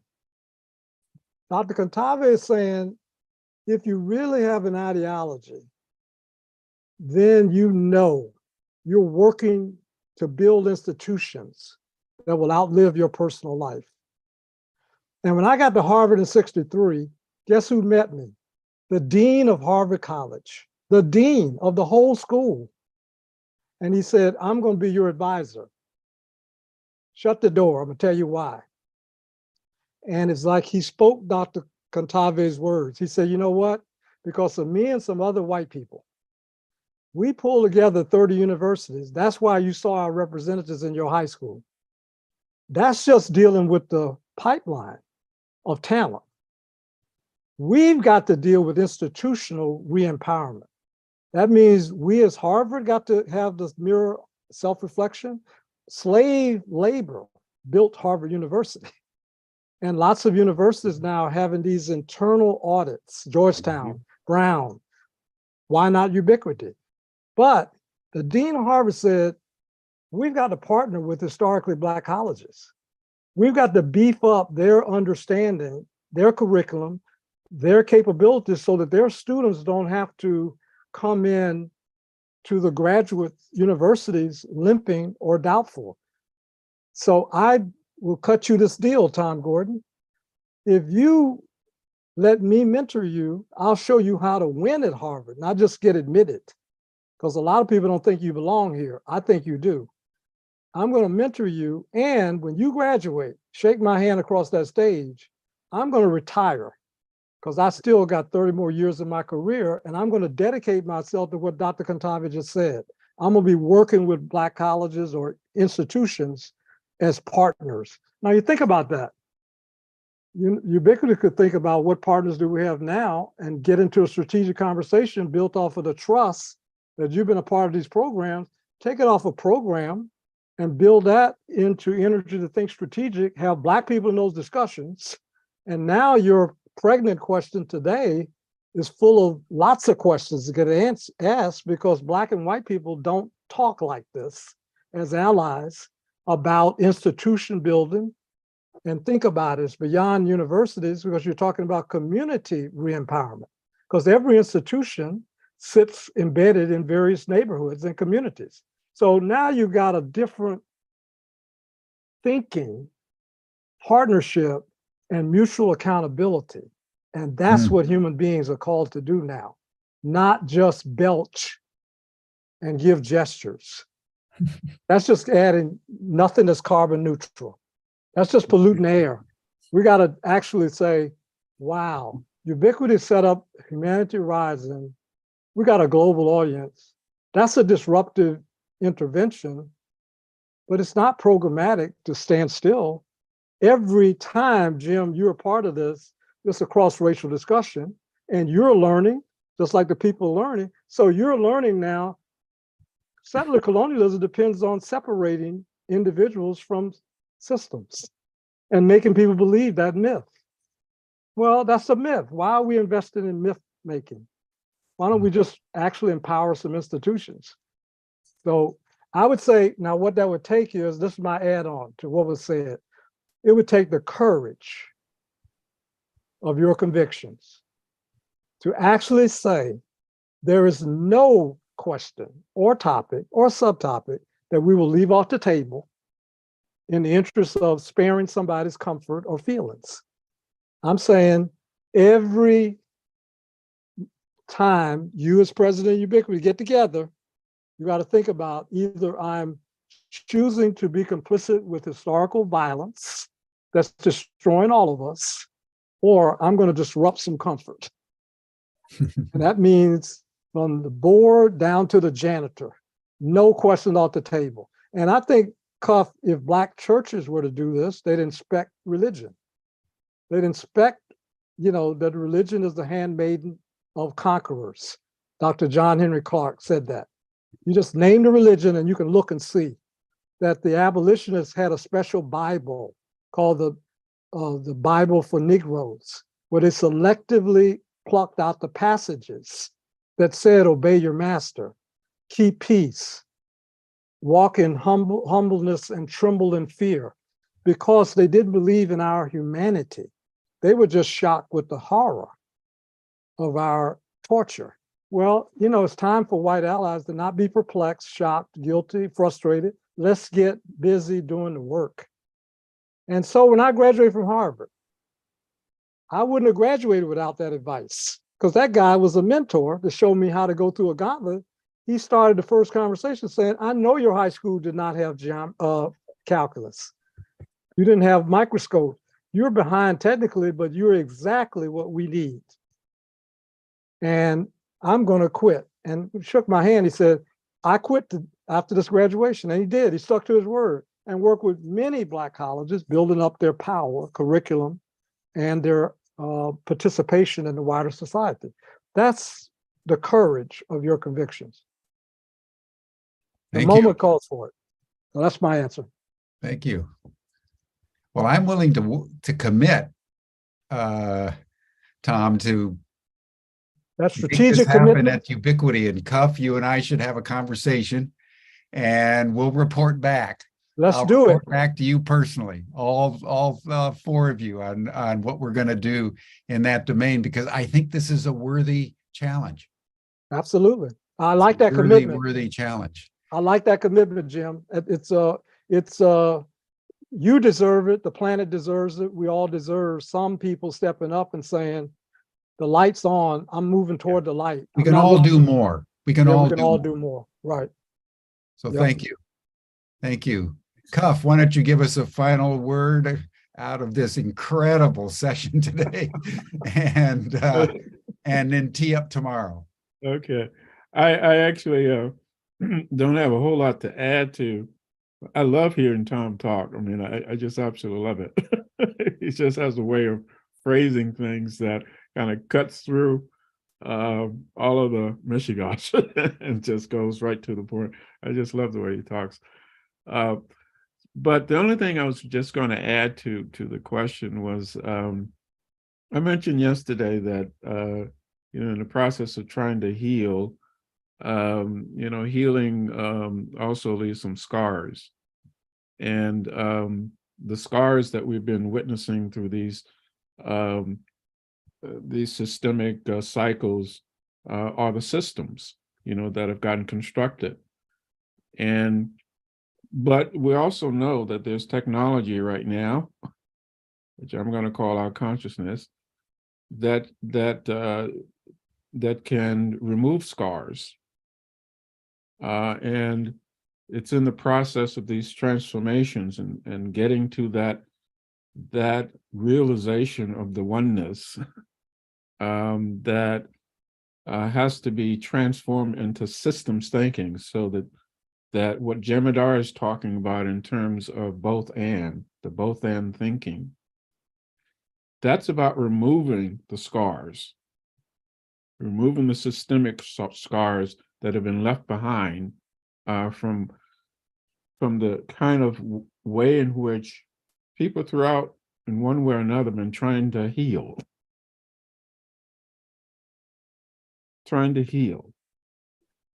But in the healing process, left all of these scars behind in the form of systems that separated out people from the systems, which is, as Tom was talking about, is an illusion. Yeah. It's an illusion. Yep. So if we're going to then get involved with true healing, it's really about both and thinking that leads to transformations of systems, so that the healing and the scars actually can be dealt with and removed. And that's the next level of thinking that needs to take place. Now, tomorrow we're going to see if we can take one other step, but we're going to do it in a way to try to bring in some other voices. And some of the other voices have to do with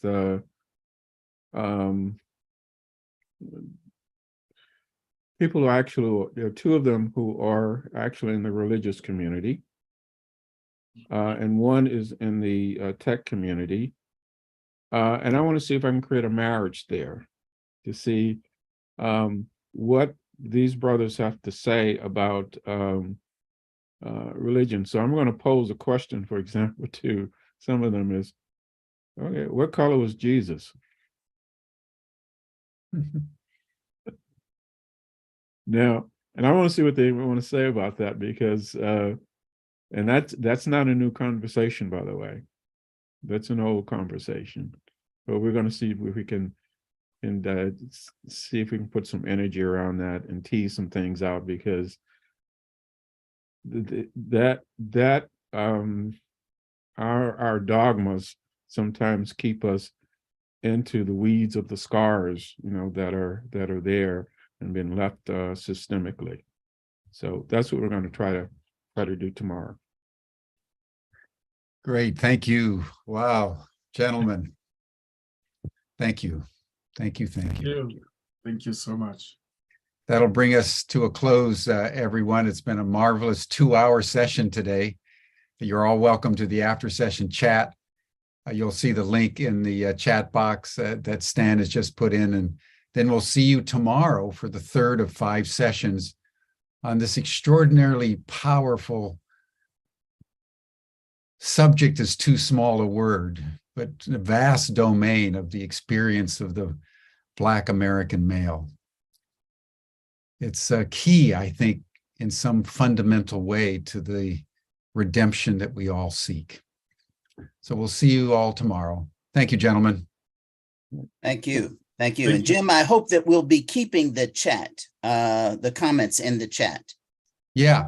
We can send that to all of you. And if any of you can join this more informal session that we have just now on Zoom meeting, so you can see each other, please do. And Cuff, we'll see you tomorrow. All right. All Thanks, right. Tom.